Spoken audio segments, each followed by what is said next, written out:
Hello and welcome students. Today we'll study balancing of chemical equations. You all know what are chemical equations. A chemical equation is a symbolic representation of a chemical reaction in terms of symbols and formulas of the elements and compounds involved in that particular reaction. A chemical reaction always proceeds in accordance to law of conservation of mass, which states that mass can neither be created nor be destroyed during the course of chemical reaction. In other words, we can say that in a chemical reaction, no atom is created or destroyed.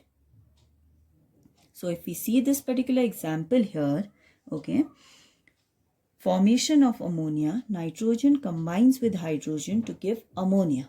Okay, now if you see this in this particular equation, on the left hand side we have 2 atoms of hydrogen and 2 atoms of nitrogen. On right hand side, okay, we have 1 atom of nitrogen and 3 atoms of hydrogen. So this is known as the skeletal or unbalanced equation.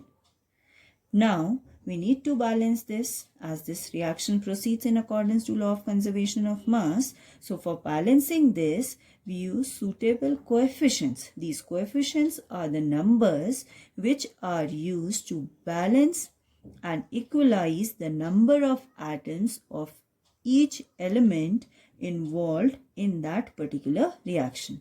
So for this case, if we see, okay, 3 and 2 are the coefficients which are balancing this equation. Now after putting these coefficients here, we see and count the number of atoms. Nitrogen on the left hand side is 2, right hand side is again 2. Hydrogen is 3 into 2, 6 on the left hand side. So if we see right hand side now, 2 into 3, 6 atoms. So hydrogen is also balanced.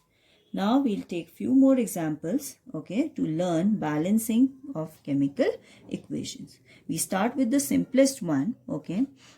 Zinc combines with dilute hydrochloric acid to give zinc chloride and hydrogen.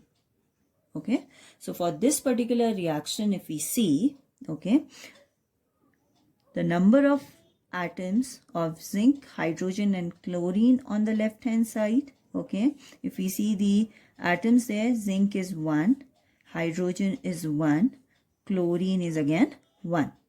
On right hand side, if we see again, okay, zinc is 1, hydrogen is 2, chlorine again is 2. So this equation is balanced with respect to zinc, but hydrogen and chlorine needs to be balanced. So for balancing hydrogen and chlorine, okay, we put a coefficient here that is twice of HCl. Okay, so now if we put a coefficient 2 here, okay, and now count the atoms, what do we see? That on the left hand side we have 1 atom of zinc. Now we have 2 atoms of hydrogen, 2 atoms of chlorine. On the right hand side again, okay, we have 1 atom of zinc, 2 atoms of hydrogen, 2 atoms of chlorine. So now this equation is balanced chemical equation. We take another example of combustion of methane. CH4 burns in presence of oxygen to give carbon dioxide and water. Okay, now let us see the different atoms of the elements there. Okay, for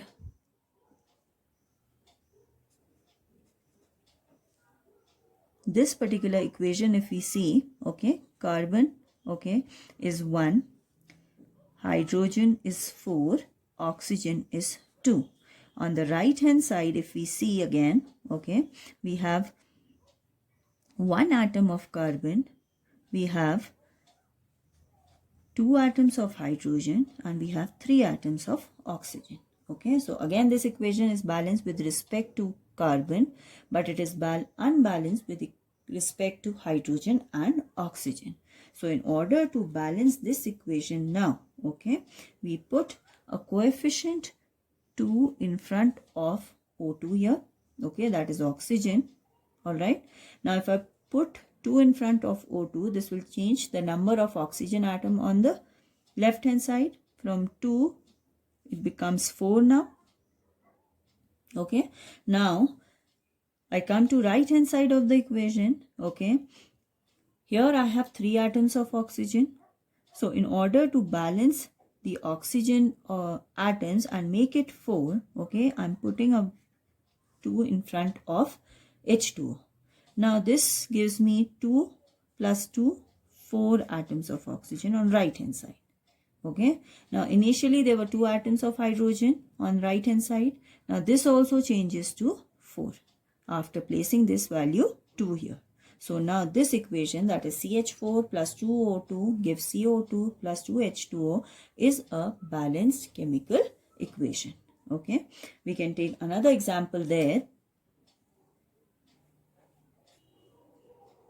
Okay. We take the example of iron combining with steam, forming iron oxide and hydrogen. So for this again, if we see, okay, count the number of atoms and then try and balance this. Okay, what do we see? That on left hand side we have 1 atom of iron, on right hand side it is 3. Again for hydrogen, on left hand side it is 2, right hand side it is 2, oxygen is 1 and oxygen is 4. Okay, so in order to balance this equation, we put a coefficient 3 in front of Fe. This balances Fe. Okay, now both left and right hand side will have 3 atoms. All right, now we move on to oxygen. On right hand side we have 4. Okay, but on the left hand side it is only 1. So we put a coefficient 4 in front of H2O. Okay, this balances the oxygen atom. Now at the same time, when we put 2 here, this also changes the number of hydrogen atoms. Okay, earlier it was 2, now it will be 4 into 2, 8. Okay, so in order to balance hydrogen, we need to put coefficient 4 in front of H2. So this equation now is a balanced chemical equation. We take one more example. That is aluminium carbide combines with water, forms aluminium hydroxide and methane. So for this reaction, if we see, okay, and count the atoms of different elements, what do we observe here? That left hand side we have 4 atoms of aluminium, but on the right hand side we have 1. Carbon is 3 on left hand side, right hand side it's 1. Hydrogen is 2, okay, and on the right hand side it is 4 plus 3, 7 atoms, okay. Now we need to balance this equation. We start with the metal, that is aluminium first. So we put a coefficient 4 here. Now this equation is balanced, okay, with respect to aluminium. That is 4 atoms of aluminium on left hand side, 4 atoms on right hand side. Okay, now come to carbon. Here we have 3, there it is only 1. So we put a coefficient 3 in front of carbon. Now carbon is also balanced, okay, and aluminium is also balanced. Now we come to the hydrogen atoms, okay. Now if we see this here, on the left hand side we have 2 atoms of hydrogen, okay, and on the right hand side if we see, okay, how many atoms of hydrogen are there? 4 into 3, 12, and 3 into 4, 12. That is 12 plus 12, 24 atoms of hydrogen. So in order to balance that, okay, we need to put a value 12 in front of H2O. Now this equation is balanced, okay. So this is how we do balancing of chemical equation, okay. Hope you learn balancing now, and please practice balancing of equations, okay. More you practice, more you learn. Thank you.